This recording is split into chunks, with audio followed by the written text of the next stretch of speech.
එදා හිරෝෂිමාවට බෝම්බය දානකොට කවුරුත් හිතුවේ නෑ ඒ බෝම්බය මේ තරම් බරපතලයි කියලා. ඒ බෝම්බය නිසා දෙවන ලෝක යුද්ධය ජපානයේ පරදී කියලා. 1945 අගෝස්තු 6 වෙනිදා හිරෝෂිමාවට බෝම්බ දැම්මට පස්සේ කිව්වේ අවුරුදු 100ක් ගියත් මේ හිරෝෂිමාවේ එක තනකොළ ගහක්වත් වැහෙන්නේ නැහැ කියලා. ඒ නගරයේ අද 49 වෙනි වතාවට මල් උත්සවය සමරනවා හිරෝෂිමා ෆ්ලවර් ෆෙස්ටිවල් කියලා.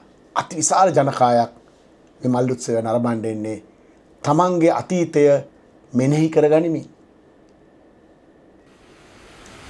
1975 ආරම්භ වෙච්ච හිරෝෂිමාවේ මල් උත්සවය මෙවර පැවැත්වෙන්නේ 49 වෙනි වතාවට. එදා බෝම්බේ දාපු වෙලාවේ කිව්වා හිරෝෂිමාවේ එක තනකොළ ගහක්වත් තව අවුරුදු 100ක් යනකම්වත් පැලවෙන්නේ නැහැ කියලා. නමුත් 49 වෙනි වතාවට මේ අති විශාල මල් උත්සවය හිරෝෂිමාවේදී පැවැත්වුණා. මේ මල් උත්සවයේ විශේෂත්වය වන්නේ ජපානයේ ඉතාමත්ම ළඟින් ඇසුරු කරපු රටක් තමයි ශ්‍රී ලංකාව. ඒ වගේම ශ්‍රී ලංකාවත් ඉතාමත් ආදරයෙන් වැළඳගත් රටක් තමයි ජපානය. විතරම ජපානයේ ළඟින්ම ලංකාව හිටියා. නමුත් හිරෝෂිමාවට ලංකාව කියන්නේ අලුත් වචනයක් වෙලා තිබ්බා. මෙතෙක් කල ලාංකිකයෝ එහි වැඩිපුර වාසය කරේ නැහැ. ලංකාවේ කෑම අලුත්ම දෙයක් වුණා.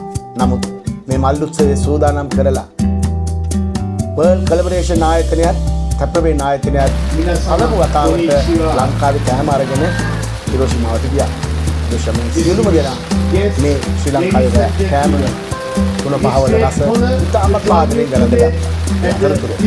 යන්න බෝලයක් තමයි වර්ල්ඩ් කොලැබොරේෂන් ආයතනයේ නකපුරසා.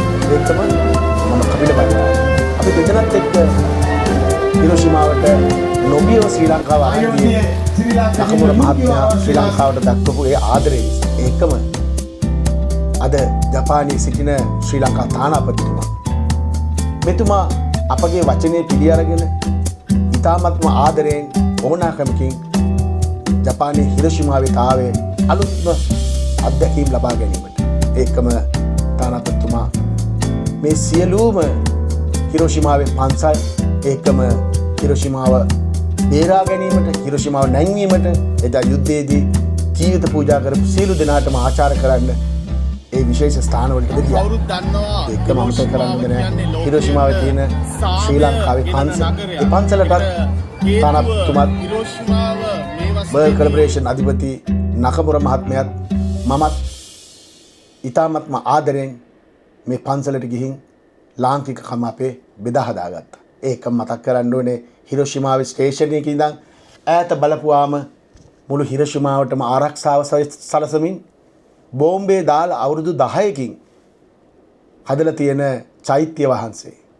මේ චෛත්‍ය ඈත කන්දේ ඉඳගෙන හිරෝෂිමාව S2 බලාගෙන ආරක්ෂාකාරී ආරක්ෂකෙක් ලෙස ඉන්නවා.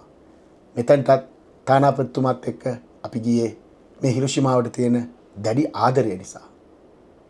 හිරෝෂිමාව ගැන තව තවත් ඔබත් එක්ක බෙදා ගන්න අපි ඉදිරි සහභාගී වෙනවා.